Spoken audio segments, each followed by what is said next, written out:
Opetusvideo, miten keulia pyörällä. Step 1. Opettelen nostamaan keulaa tällä tavalla.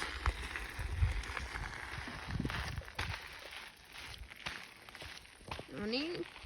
Step 2. Teet tuo sama, mutta vaan pulkaset samalla, eli tällä.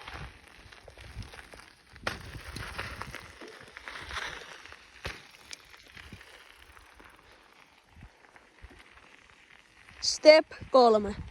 Teet nuo molemmat yhteensä, eli keulit tällaista vähän pitempää matkaa. Koita tehdä.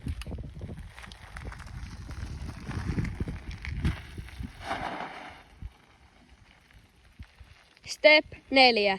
Teet nuo kaikki samalla, mutta käytät vielä siinä vain jarrua, jos oot keulimessa ympäri. Eli tälleen.